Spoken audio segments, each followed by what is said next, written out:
This is नवीन दीक्षित। आप अपने प्यारे चैनल स्टडी ग्रोथ पे हैं इस समय। आज हम लोग ना इंग्लिश के बारे में बात करेंगे कि इंग्लिश को हम कैसे स्टार्ट करें। जिन लोगों को इंग्लिश बिल्कुल नहीं आती, बोलना नहीं आता, समझना नहीं आता, पढ़ना और लिखना भी ढंग से नहीं आता, वो अगर इस चैनल को देखेंगे या इन वीडियोस को देखेंगे तो उनका बहुत कुछ क्लियर हो पाएगा। यकीन मानना कि अगर आप जिस तरीके से मैं पढ़ा रहा हूँ उस तरीके से अगर आपने इंग्लिश को समझा तो आपको बहुत कुछ इंग्लिश में समझ में आने लगेगा, है ना बच्चों। देखो, आपने ऐसा नहीं है कि आपने इंग्लिश पढ़ी नहीं है। आप अगर 6, 7, 8 क्लास में हो या उससे बड़ी क्लास में भी हो तो बच्चों आपने अपनी बुक्स में आप हिस्ट्री भी इंग्लिश में पढ़ रहे हो, आप सिविक्स भी इंग्लिश में पढ़ रहे हो, मैथ भी इंग्लिश में पढ़ रहे हो। ज़्यादातर की बात कर रहा हूँ, ऐसा नहीं है कि हिंदी मीडियम नहीं चलता या हिंदी मीडियम या इंग्लिश मीडियम में कुछ आगे पीछे है, नो। बट अगर इंग्लिश मीडियम की बात करें तो हमारे लिए इंग्लिश भी उतनी ज़रूरी है जितनी हिंदी ज़रूरी है। तो इंग्लिश में बेसिकली हम कैसे अपना जो हमारा तंग हाथ है उसको थोड़ा लूज़ करें, कैसे समझें, कैसे करें। तो आप ना मेरे साथ इस वीडियो में बने रहो, वीडियो को एंड तक देखना, आपको बहुत कुछ समझ में आ जाएगा, है ना बच्चों। तो कैसे ये करेंगे, सबसे पहले ना एक बात आपको समझनी होगी कि जैसे हम हिंदी में कोई सेंटेंस लिखते हैं ना, हिंदी में जब हम कोई सेंटेंस लिखते हैं तो उसको कैसे लिखते हैं? कर्ता, क्रिया प्लस कर। बस इस बात को याद रखना कि जो हम हिंदी में लिखते हैं वैसा हमें इंग्लिश में नहीं लिखना है। कर्ता को हम सब्जेक्ट बोलते हैं, क्रिया को वर्ब बोलते हैं और कर्म को ऑब्जेक्ट बोलते हैं। अभी हाल फिलहाल आप इतना समझें। लेकिन हम इसी को जब हम इंग्लिश में ट्रांसफॉर्म करते हैं, इसमें बच्चों इंग्लिश में या ट्रांसलेट करते हैं तो हम कैसे लिखते हैं? Subject plus verb plus object. हम इसको इस तरह से लिखते हैं।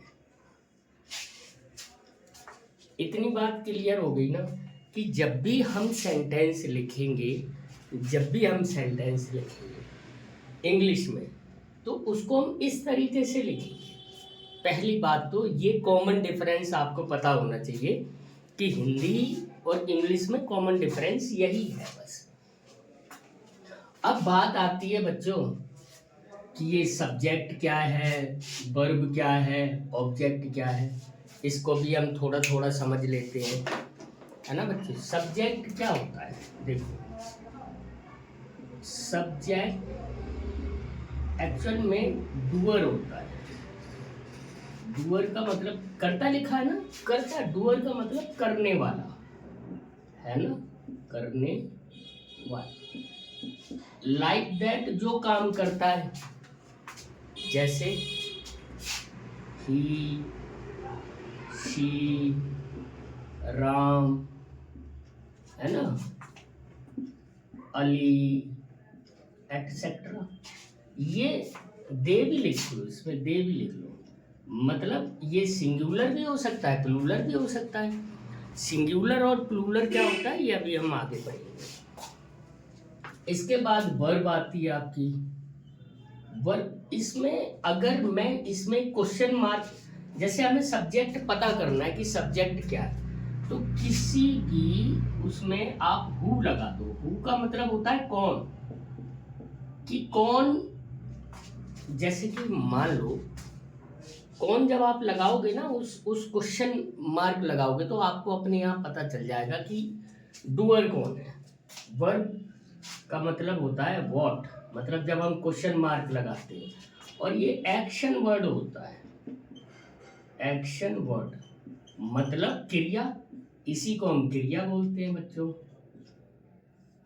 क्रिया का मतलब जो काम हो रहा है, जिस काम को करा जा रहा है, डूअर जो कर रहा है। डूअर का मतलब जो सब्जेक्ट है, सब्जेक्ट क्या कर रहा है, कौन सा एक्शन ले रहा है, पढ़ा रहा है। जैसे मैं पढ़ा रहा हूँ तो ये क्या हो गया, ये एक्शन वर्ड हो गया। टीच कर रहा हूँ मैं सबको, ठीक है, तो ये एक्शन वर्ड हो गया। आप पढ़ रहे हो तो आप रीड कर रहे हो, है ना, स्टडी कर रहे हो। ये सारी चीजें इसमें आती हैं एक्शन वर्ड। जैसे गो, गो मीन्स जाना, कम मीन्स आना, है ना। और एक बात और समझ लो आप, अभी मैं और थोड़ा सा लिखे दे रहा हूँ। स्टडी, टीच, इसके अलावा रीड, इसके अलावा वॉक, ये सब बच्चों क्या है, ये सब एक्शन वर्ड है। ये एक्शन हो रहा है तब ये हमें पता चलता है कि हो क्या रहा है। तो जो हो रहा होता है this is called the action word, या फिर उसको हम वर्ब भी बोल सकते हैं। और तीसरी बात बच्चों क्या आती है, तीसरी बात ऑब्जेक्ट। मतलब पूरी इसमें इन दोनों को छोड़ के बाकी जो भी होता है वो आप सारा ऑब्जेक्ट मानते हैं। अभी रिसेंटली, क्योंकि आप जैसे जैसे चीज़ों को पढ़ते जाओगे आप वैसे वैसे चीज़ों को समझते जाओगे, और फिर आपके लिए ये सारी चीज़ें अपने आप बहुत इजी हो जाएंगी, है ना। ऑब्जेक्ट क्या होता है, rest part of, rest part of sentence. भाई हमने यहाँ पे ये सेंटेंस ही तो पढ़े थे। ये हिंदी में सेंटेंस लिखने के लिए हमें क्या करना पड़ता है, पहले कर्ता लिखना पड़ता है, फिर क्रिया लिखना पड़ता है, फिर कर्म लिखना पड़ता है।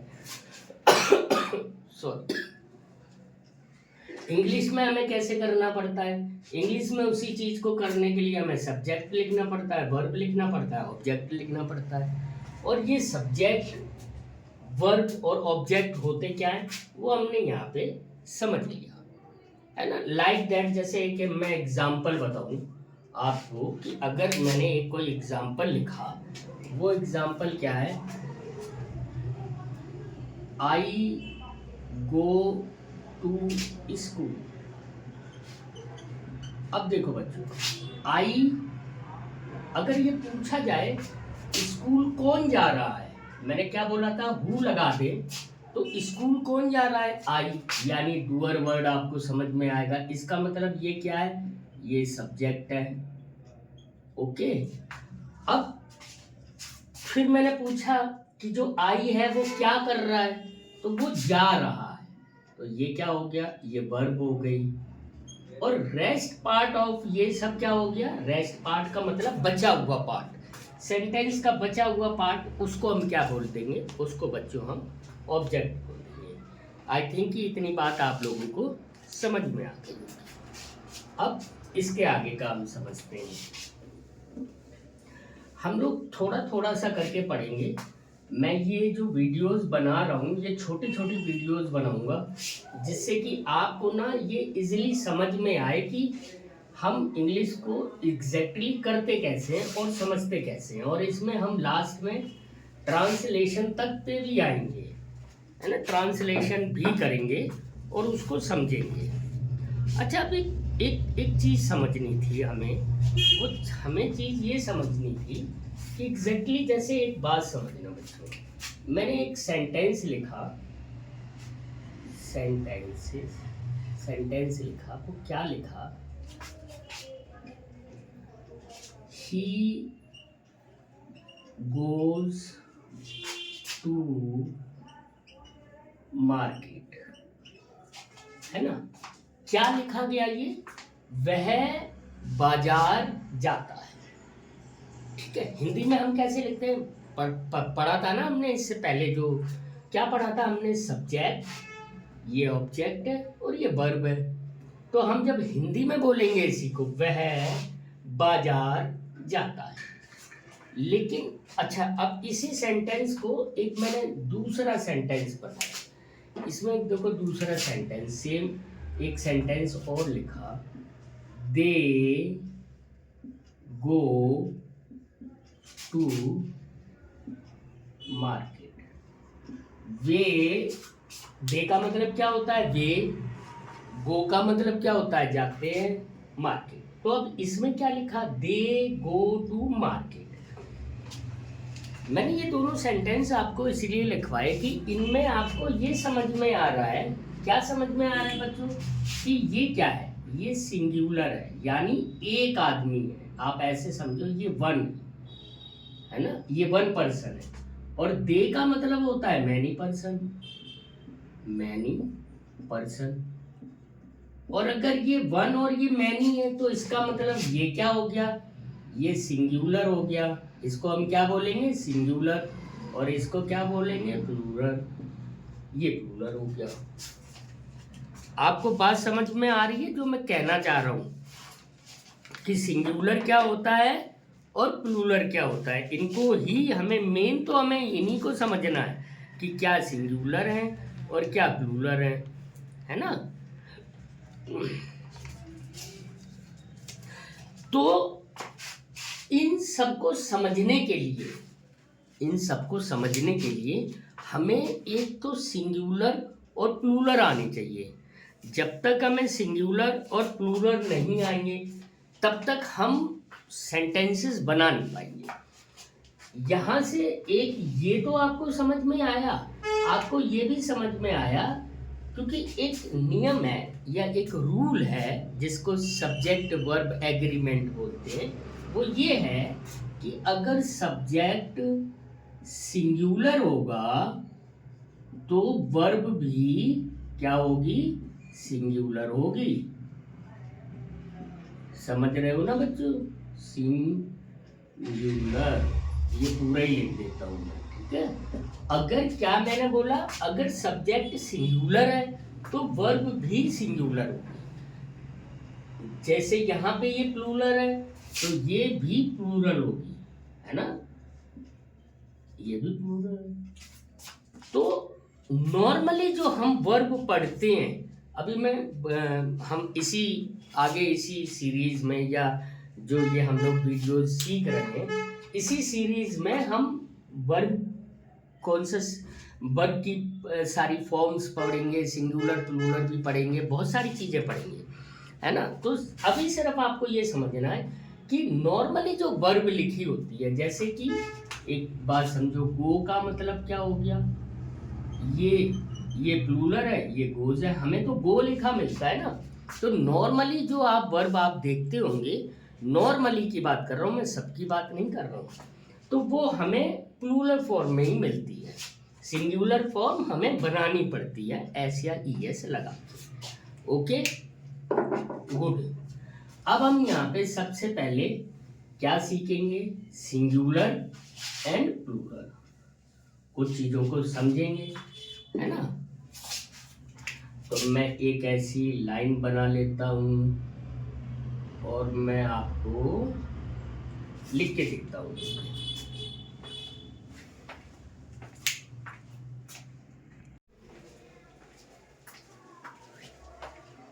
अब ये देखो बच्चों, मैंने कुछ ना यहाँ पे ये लिखी हुई है, ये मैंने सिंगुलर्स लिखे हुए हैं, मैं यहाँ पे लिख देता हूँ, ये सिंगुलर है। और यहाँ पे हम इनका क्या लिखेंगे, प्लूरल लिखेंगे। देखो नॉर्मली जैसे हमने पढ़ा था, नॉर्मली हम क्या एस लगा देते हैं तो वो सिंगुलर बन जाता है, सॉरी प्लूरल बन जाता है। तो ये क्या हो गया, बुक्स, कैट का कैट्स, डक का डक, काइट का काइट्स, पोइट का पोइट्स, मैन का, ये याद रखना, मैन का प्लूरल मैन होता है, और ये वुमेन का वीमेन होता है। ये वुमेन लिखा है ना, वुमेन का मतलब होता है क्या, औरत। मैन का मतलब आदमी,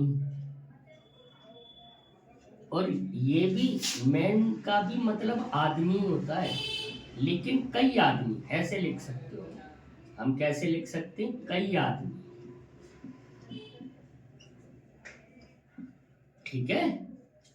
वुमेन का औरत ऐसे ही हम वीमेन, इसको वुमेन बोलते हैं, इसको वुमेन बोलते हैं, और आगे वाले को इसको क्या बोलते हैं, सॉरी,